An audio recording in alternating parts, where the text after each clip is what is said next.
بسم اللہ الرحمن الرحیم۔ السلام علیکم ناظرین، آپ کا میزبان علی حسین سکائی نیوز کے ساتھ ایک بار پھر سے حاضر ہوں۔ کچھ اہم ترین اطلاعات، کچھ اہم ترین خبریں جو میں آپ کے ساتھ شیئر کروں گا۔ عمران خان صاحب کو گھیرنے کی بھرپور کوشش کی جا رہی ہے اور ان کو منانے کی بھرپور کوشش کی جا رہی ہے اور ان کے ساتھ منافقت بھی بدترین قسم کی جا رہی ہے۔ یعنی کہ ایک طرف تو ان کو منانے کی، ان کو گھیرنے کی کوشش کی جا رہی ہے کہ کسی طریقے سے وہ ہماری بات مان جائیں، ہمارے گھیرے میں آ جائیں، مگر دوسری طرف بدترین قسم کی منافقت بھی ان کے ساتھ کی جا رہی ہے اور خان صاحب ابھی بھی ان کے اوپر اعتبار کرتے ہوئے نظر آ رہے ہیں، مگر ان کا یہ کہنا ہے کہ میں اعتبار اس لیے کر رہا ہوں کہ میں دیکھ رہا ہوں کہ یہ کس حد تک جاتے ہیں اور میں پھر ان کو جتنے بھی برے لوگ ہیں ان کو ان کے گھر تک چھوڑ کر آؤں گا۔ جیسے پہلے تمام کے تمام کردار جو بے نقاب ہوئے، جیسے رجیم چینج آپریشن کے آپ کہہ لیں، اس کے علاوہ تمام وہ ہینڈلرز، سہولت کار، اب عمران خان صاحب کہتے ہیں کہ جو بے نقاب ہو چکے ہیں وہ تو ہو چکے ہیں، اب جو اس کے سہولت کار ہیں، جو اس کے ہینڈلرز ہیں، ان کو بے نقاب کروں گا میں، ان کو کیا کہتے ہیں، میں ان کے چہرے سے پردہ تار کروں گا تاکہ پاکستانی عوام کو پتہ چلے کہ انہوں نے کس قسم کی بددیانتی عوام کے ساتھ کی ہے، کس قسم کا کیا کہتے ہیں عوام کے ساتھ گیم کھیلی ہے۔ اب ایک طرف تو ان کو پیغامات پہنچائے جا رہے ہیں، پیغامات کیا پہنچائے جا رہے ہیں کہ جی آپ صبر کریں، ابھی آپ کیا کہتے ہیں کوئی ایسا قدم نہ اٹھائیں کہ جس سے ملک کی امن و امان خراب ہو، ملک کی صورتحال خراب ہو۔ پہلے ہی ملک میں معیشت بہت ڈاؤن فال میں جا چکی ہے، پہلے ہی جو کیا کہتے ہیں معیشت ہے وہ بہت خراب ہو چکی ہے، حالات بہت خراب ہیں، تو آپ کیا کہتے ہیں تھوڑا سا صبر کریں۔ یعنی کہ اس طرح کی ان کو مطلب کہ لولی پاپ، یا جیسے آپ کہتے ہیں کہ ٹرک کی بتی کے پیچھے لگانے کی کوشش کی جا رہی ہے اور یہ چیزیں ہم سے کی جا رہی ہے، یعنی کہ ان کو قومی جذبے کے تحت لیکچر دیے جاتے ہیں، یعنی کہ وہ ان کے اندر جو قومی جذبہ ہے اس کے تحت لیکچر دیے جاتا ہے۔ یہ قوم کے ساتھ یہ زیادتی ہے جو آپ لوگوں نے کر دی، وہ زیادتی نہیں ہے، مگر عمران خان صاحب اگر ابھی لانگ مارچ کی کال دیتے ہیں یا دھرنے کی کال دیتے ہیں تو وہ جی قوم کے ساتھ اور ملک کے ساتھ اور ملک کی معیشت کے ساتھ زیادتی ہوگی۔ اور یہ جو 3-4 قسم کے بیک ڈور چینلز ہیں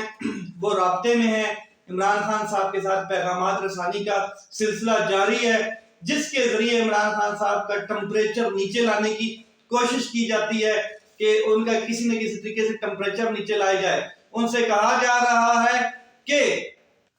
بس تھوڑا سا صبر کر جائیں، بس مزید 2 دن، مزید 4 دن، مزید 5 دن، مزید 1 ہفتہ، اب ہم ایسے کر دیں گے۔ مگر عمران خان صاحب کو کافی حد تک باتیں سمجھ آ چکی ہیں کہ جناب آپ کو گھیرا جا رہا ہے، ٹائم بھی مانگا جا رہا ہے، آپ کے ساتھ منافقت بھی کی جا رہی ہے، یعنی کہ 2 طرفہ کھیل کھیلا جا رہا ہے اور گیم بھی کھیلی جا رہی ہے اس کی۔ اور دوسری طرف جو مین چیز ہے، دوسری طرف کہ جو عمران خان صاحب کی جڑیں ہیں وہ کاٹنے کی کوشش کی جا رہی ہے، جس کے ذریعے عمران خان صاحب مضبوط ہیں، جن جڑوں کے ذریعے ان کو کاٹنے کی کوشش کی جا رہی ہے۔ کیسے؟ جیسے میں آپ کو بتا دوں کہ ڈاکٹر شہباز گل صاحب کو انہوں نے کیا کہتے ہیں اریسٹ کیا ایک سٹیٹمنٹ کے اوپر، جس کے اوپر انہوں نے پھر ان کو بہت ٹارچر کیا، جنسی تشدد بھی کیا، برا سلوک کیا، جو کچھ بھی کیا۔ مین ایجنڈا کیا تھا؟ مین پوائنٹ یہ تھا کہ کسی نہ کسی طریقے سے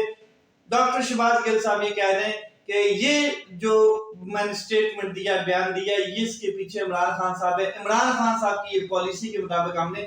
سٹیٹمنٹ دیا ہے۔ اسی طرح آپ کر دیں کہ شیری مزاری صاحبہ کو بھی اریسٹ کیا گیا تھا اور ان کے فونز بھی کیا کہتے ہیں وہ بند کیے گئے تھے اور ان کو بھی کیا کہتے ہیں ٹریس کرنے کی کوشش کی گئی تھی۔ پھر ان کے گھر سے جو کیا کہتے ہیں آلات برآمد ہوئے تھے جاسوسی کے۔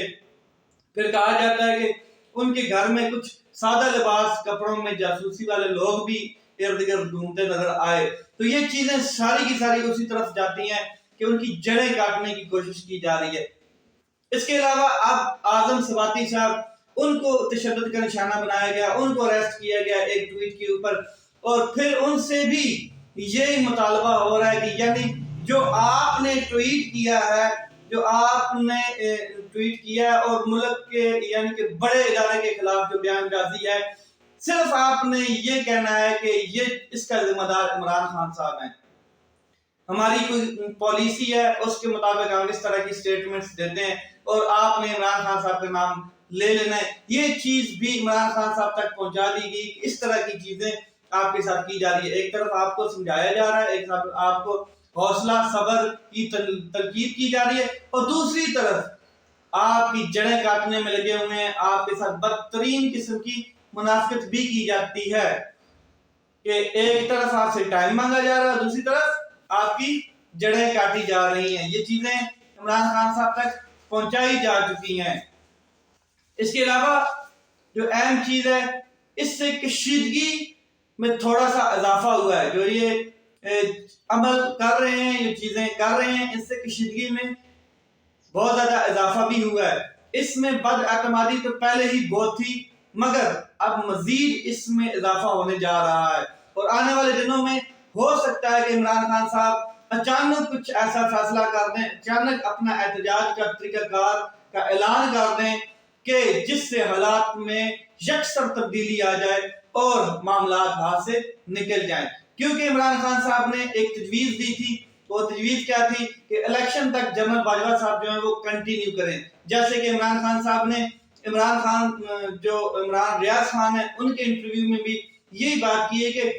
نواز شریف اور زرداری جو ہے ان کو کوئی حق نہیں پہنچتا کہ یہ اس طرح کے ملک کے بڑے ادارے کی تقرری کریں، کیونکہ یہ اس کے قابل ہی نہیں ہے. یہ عمران خان صاحب کی سٹیٹمنٹ تھی. اب بد اعتمادی جو ہے لگ تو رہی ہے کہ بہت زیادہ ہے سیاسی میدان میں، مگر یہ بھی لگ رہا ہے کہ اچانک سیاسی میدان میں کوئی ایسا واقعہ ہو سکتا ہے کہ جو سارے کا سارا نظام، جو سارے کا سارا سینیریو ہے، یہ یکدم تبدیل ہو جائے. اور اس کا خدشہ مسلم لیگ نون کو بہت اچھی طریقے سے ہو چکا ہے کہ ان کو آئیڈیا ہو چکا ہے کہ کچھ بھی ہو سکتا ہے ہمارے ساتھ. اور اب وہ امریکہ بہادر سرکار سے مدد مانگتے پھر رہے ہیں کہ ہماری مدد کی جائے جناب، ہمیں بچایا جائے، ہمیں یہ اس سیٹ اپ میں آگے لے کر جایا جائے، یہ سیٹ اپ آگے چلتا رہے اور ہماری مدد کی جائے. اتحادی جماعتوں کے جو تیور ہیں وہ بھی کافی بدلے نظر آ رہے ہیں کچھ دنوں سے. خاص طور پر ایم کیو ایم، میں پچھلے ویلاگ میں بتایا تھا کہ ایم کیو ایم جو ہے وہ ایک ایسی پارٹی ہے جو کبھی نیشنل پارٹی نہیں بن سکی. اس کی روایت یہ رہی ہے کہ وہ لوٹوں والی پارٹی ہے. وہ کبھی کسی کے ساتھ، کبھی کسی کے ساتھ، یعنی کہ اٹھا کے سٹپنی کے طور پر کسی بھی گاڑی کے ساتھ چپکا دیا جاتا ہے ایم کیو ایم کو. تو ایم کیو ایم کی پھر تیور جو ہیں وہ نظر آ رہی ہیں. ایک تو واقعی وہ تنگ آ گئے ہیں، یا تو یہ کہا جا سکتا ہے کہ حکومت سے، اس کی پالیسیوں سے وہ تنگ آ چکے ہیں، یا دوسرا یہ کہہ لو کہ چلو اس وقت عمران خان صاحب جو ہیں وہ دھرنے کا اعلان کرنے جا رہے ہیں، لانگ مارچ کا اعلان کرنے جا رہے ہیں، تو اس سے بھی کوئی فائدہ اٹھا لیا جائے، ہم تھوڑا سا اور مطلب کہ کیا کہتے ہیں آنکھیں دکھائیں، اور اگر اس چکر میں چند چیزیں اور ہمیں مل جاتی ہیں، چند پوزیشنیں مل جاتی ہیں، چند عہدے اور مل جاتے ہیں، تو یہ سونے پہ سہاگا ہوگا. دوسری اطلاعات یہ بھی آ رہی ہیں کہ اتحادیوں کو فون کیے جا رہے ہیں مختلف نمبروں سے، گمنام نمبروں سے آپ کہہ سکتے ہیں، کہ آپ نے ایسا کوئی قدم نہیں اٹھانا، کوئی سٹیپ نہیں اٹھانا جس سے کہ جو چلتا ہوا سیٹ اپ ہے وہ خراب ہو جائے. ایسا کوئی قدم نہیں اٹھانا، یہ سب کچھ ساتھ ساتھ چل رہا ہے اور اس طریقے سے آگے بڑھنے کی کوشش کی جا رہی ہے کہ کیا کہتے ہیں ان کو بھی پریشرائز کیا جا رہا ہے جو اتحادی ہیں. ویسے اتحادی آپ کو میں بتا دوں، ایم کیو ایم تو ویسے ہی جو ہے نا وہ جس سائڈ پہ آپ جتنی لالچ دیں گے وہ سائڈ پہ آرام سے کنورٹ ہو جائے گی، اور اس کے پیچھے اور بھی کچھ سہولت کار ہے. مگر جو دوسرے اتحادی ہیں مجھے لگتا ہے کہ وہ ابھی ان پالیسی سے تنگ آئے پڑے ہیں، اور ایم کیو ایم کا تو ویسے ہی جنازہ نکل گیا ہے. ان کو یہ آئیڈیا ہو گیا کراچی کے جلسے کے بعد کہ ہمارا آپ سیاست میں مشکل سے ایک سیٹ ہم جیت جائیں تو بہت بڑی ہے. اگر اتحادی چھوڑ دیتے ہیں، اگر عمران خان صاحب نے جیسے تجویز دی کہ باجوہ صاحب کنٹینیو رکھیں تو پھر تو الیکشن ہمیں نظر نہیں آتے کہ فوری الیکشن ہو جائیں گے، کیونکہ کوئی بڑی تبدیلی نہیں ہو سکتی۔ یا پھر ایک اور چیز ہے کہ اگر باجوہ صاحب کنٹینیو کرتے ہیں تو پھر یہ ہوگا کہ اتحادیوں کو کہا جائے گا کہ آپ سائڈ پہ ہو جائیں تاکہ حکومت گراؤنڈ سے گرے، پھر اخلاقی جواز بھی نہیں رہتا شہباز شریف صاحب کا وزیر اعظم ہونے کا، کیونکہ اتحادی جیسے ہی سائڈ پہ ہو جائیں گے تو ان کے خلاف عدم اعتماد فوراً آ جائے گی اور صدر مملکت کہیں گے جی اب اعتماد کا آپ ووٹ لیں۔ مگر یہ جو اتحادی جو ہیں ان جماعتیں ہیں یہ نکل بھی جائیں حکومت سے، ایسی صورت میں شہباز شریف صاحب کے پاس کچھ مطلب کہ چیزیں ہیں جو تھوڑا سا وہ جنہیں ہم آپ کو پتا ہے کہ ہینڈلر سہولت کار جو ان کو بھی میسر ہیں، اگر یہ سہولت کار یہ ہینڈلر ان کو میسر نہیں ہوتے تو پھر شہباز شریف صاحب کے لیے ٹف ٹائم ہے، اور جو 6-7 مہینے انہوں نے حکومت کر لی پاکستان کے اوپر یہی ان کے لیے کافی ہوگی۔ تو اگر الیکشن نہیں ہوتے ہیں جیسے تجویز دی گئی ہے اور کیا کہتے ہیں باجوہ صاحب کنٹینیو کرتے ہیں اور پھر آگے جا کے عدم اعتماد آتی ہے اور حکومت گر جاتی ہے اور پھر یہ ہوگا کہ پھر الیکشن اناؤنس ہو جاتا ہے، اور الیکشن کے بعد جیسے کوئی نئی حکومت آئے گی وہ خود ہی کیا کہتے ہیں آرمی کی جو چیف ہیں ان کی سلیکشن کرے گی۔ مین معاملہ جو ہے جہاں پہ بھی بات ختم ہوتی ہے وہ یہی ہے کہ آرمی چیف کی تقرری کے اوپر اٹکا ہوا ہے۔ 2-3 نام بھی نواز شریف صاحب نے سجیسٹ کیے ہیں، اس کے بعد کیا کہتے ہیں ان کو پہنچا دیے گئے 2-3 نام کے ان کے اوپر آپ کیا کہتے ہیں ایگری ہو جائیں، اور وہ ان کے اوپر میرے خیال میں ایگری بھی ہیں۔ مگر عمران خان صاحب یہ قدم نہیں چاہتے کہ 2 نمبر لوگ،